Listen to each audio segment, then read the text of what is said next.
molécula efectora, que es la célula plasmática. No puede ser posible que a estas alturas de la vida ustedes no sepan que es una célula plasmática. Desde un inicio, una célula B se diferencia de una célula plasmática. ¿Cuándo? ¿Cuándo se le da el nombre de célula plasmática? Muy bien, así de fácil. Célula que produce anticuerpo, por eso reciben ese nombre. No es porque tienen el citoplasma o alguna vez me contestaron una cosa así muy curiosa. Desde aquí nosotros, por default, no me pueden decir. Si la molécula efectora es la molécula efectora de la célula plasmática, las citotoxinas, las citocinas, es la molécula efectora de la célula plasmática. ¿Cuál es la molécula efectora de las células plasmáticas? Anticuerpos. La molécula efectora de las células T activadas, linfocitos. La molécula efectora de las células T o citotoxinas, ¿o no? ¿Cuándo son citotoxinas? ¿Cuando son CD8 o cuando son CD4? CD8. ¿Cuando son CD4? Citocinas. Bueno, de ahí, del origen de las células, pasamos a la revisión de lo que eran los receptores de los linfocitos. Los receptores de los linfocitos son para el linfocito B el PCR y para el linfocito T el TCR. Quedamos que revisamos la estructura de la molécula de anticuerpo. ¿Por qué? ¿Por qué revisamos la estructura de la molécula de anticuerpo cuando vimos el BCR? No, estoy hablando de los receptores. ¿Por qué cuando vimos la estructura del receptor, de los receptores de los linfocitos, vimos o revisamos la estructura de lo que sería una molécula de anticuerpo o de una inmunoglobulina? Exactamente. ¿Cuál es la diferencia entre esto y esto? Así veanla visualmente. ¿Son diferentes? Sí. No. La estructura molecular es 2 cadenas ligeras, 2 cadenas pesadas, regiones variables y regiones constantes. ¿Qué es lo que tiene el receptor de la célula B? 2 cadenas pesadas, 2 cadenas ligeras, con regiones variables y regiones constantes. ¿Son diferentes? No. De hecho, viene en su presentación. La estructura del anticuerpo o de la inmunoglobulina es exactamente la misma que la estructura del receptor de las células B.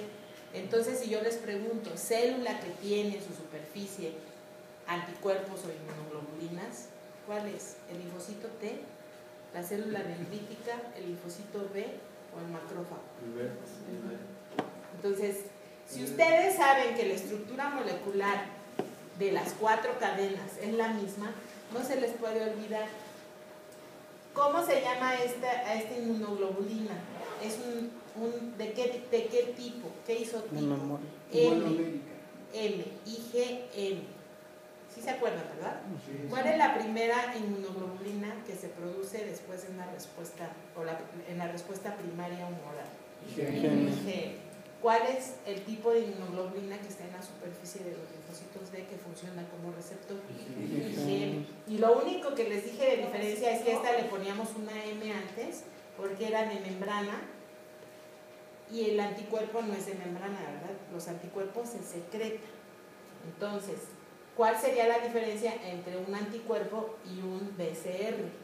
Pues que el anticuerpo se secreta, por lo tanto no tiene nada que lo una a la membrana, y el BCR permanece insertado a la membrana de la célula B, porque esa es su función. Su función es de receptor. Entonces, la estructura, revísenla, ¿ok? ¿Qué otro receptor vimos? Además del receptor de la célula B, pues el receptor de la célula T. ¿Cuál era la diferencia entre el receptor de la célula T y el de la célula B? Pues que ahora son 2 cadenas, ¿cierto? ¿Cómo se llaman las cadenas del TCR?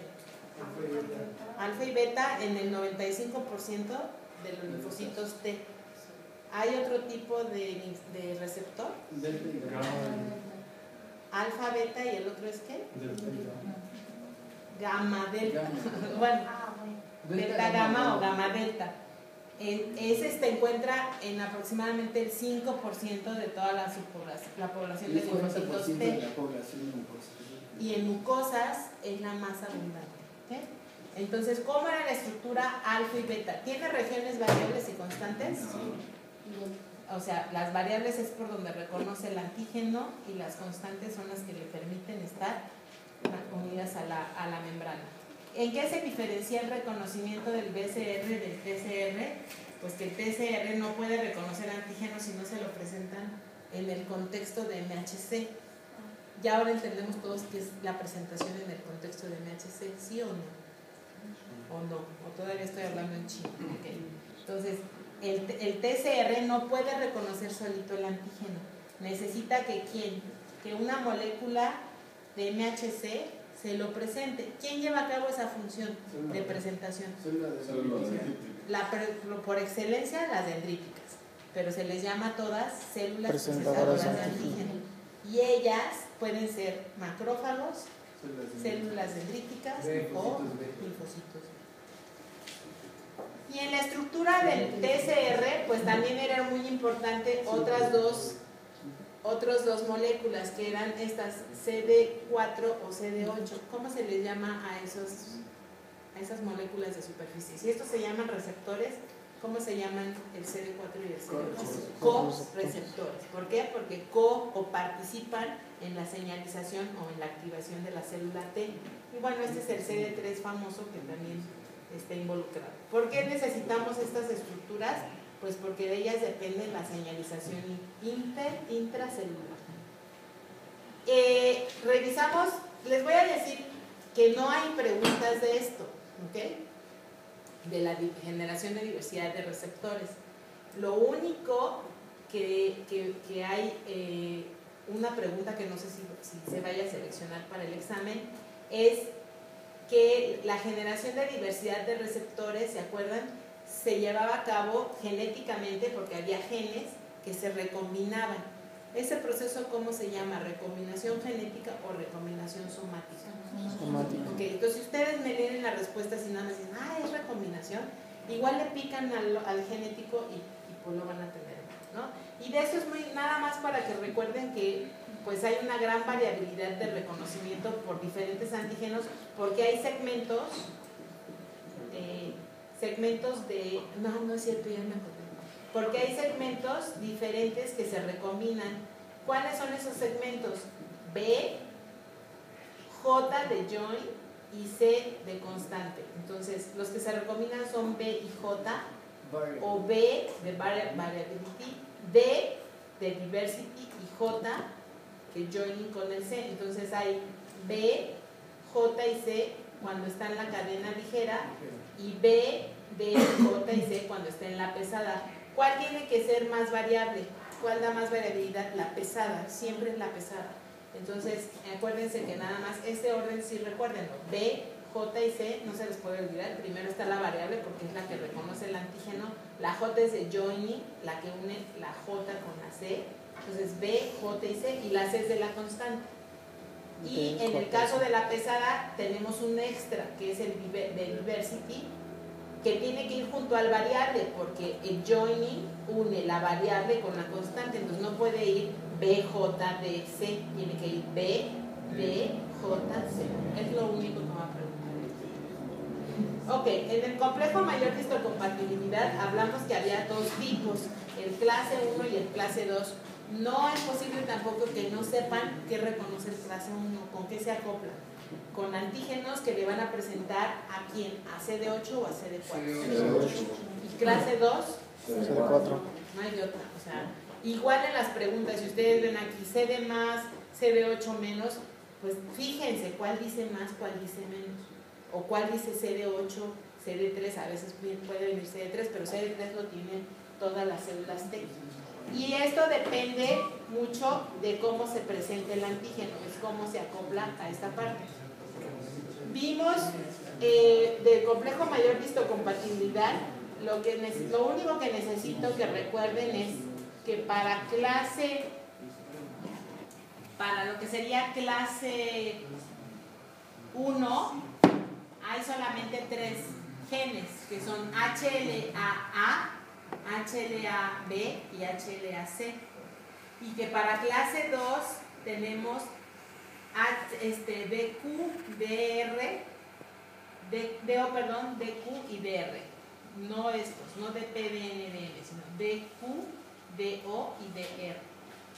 Y que clase 3 no existe, o sea, clase 3 solamente codifica para genes de otras enzimas o otras citocinas, pero nunca va a haber MHC clase 3 en la presentación de antígenos, solamente MHC clase 1 y MHC clase 2. La presentación del procesamiento de antígenos, ¿se acuerdan, no? Que en el clase 1 había una estructura multicatalítica que se llama proteasoma, y en el clase, ¿estoy bien o estoy mal?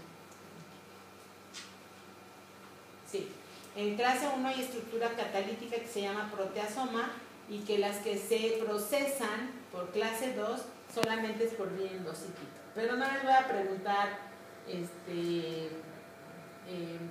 ver que hay unas proteínas TAP que se asociaban, como no lo vimos realmente, lo único que es que clase 1 ahí es proteasoma y en clase 2 es por vía endocítica, esto es a través de endosomas.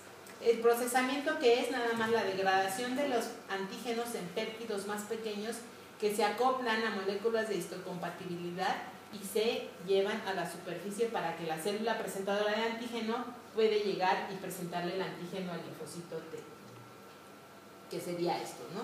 Al CD4 o al CD8. Aquí están las células presentadoras de antígeno por excelencia, células presentadoras de antígeno, macrófagos, dendríticas y células B, pero las por excelencia son las células dendríticas. De aquí pasamos a la parte, después del reconocimiento del antígeno, a la parte de maduración. En la maduración quedamos que los linfocitos T maduran en el timo y que pasan por todas estas fases que son doble negativo, doble positivo y positivo único. ¿De qué depende la selección la diferenciación de la selección positiva y negativa? La selección negativa siempre se refería a destruir las clonas autorreactivas que pudieran causarnos daño cuando salieran, y la selección positiva a que reconozcan muy bien sus complejos de MHC. Entonces de aquí tenemos la selección hacia positivos únicos, que son las famosas poblaciones helper o cooperadoras, y las citotóxicas o CD8 positivas.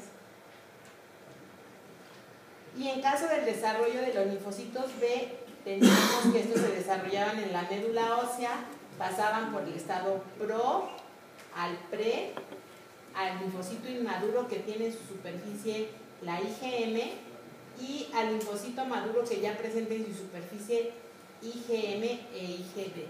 Entonces no es posible que cuando les pregunten inmunoglobulinas que activan el complemento o isotipo de inmunoglobulinas que activen el complemento, me pongan que la IgM y la IgD, cuando de la IgD jamás hablamos más que como marcador de maduración de los linfocitos T. O sea, ahí no se pueden confundir. Y aquí vuelve a pasar la misma situación. Cuando el linfocito B ya es maduro y es activado por el antígeno, se convierte en célula plasmática con mucho retículo endoplásmico, porque tiene que sintetizar ¿qué? Anticuerpos. Entonces ya no hay otro, ¿no? En esto yo no me detuve mucho, pero sí tienen que recordar que la señalización, esto es cuando el antígeno es presentado al receptor del linfocito, se desencadena toda una serie de reacciones intracelulares o señalización intracelular que va a producir una respuesta biológica. ¿Cuál es la respuesta biológica? La producción de citocinas, la proliferación o la activación de factores de transcripción. Ustedes acaban de ver aquí ejemplos de inmunodeficiencias que involucran que, como hay fallos en estos factores de transcripción, todo este resultado de la activación no se da. Por lo tanto, ¿qué produce? Pues una deficiencia en la respuesta inmune. Una de los primeros casos que vimos en la producción de citocinas fue que dijimos que cuando se activaba el linfocito T, proliferaba. ¿Cuál es la citocina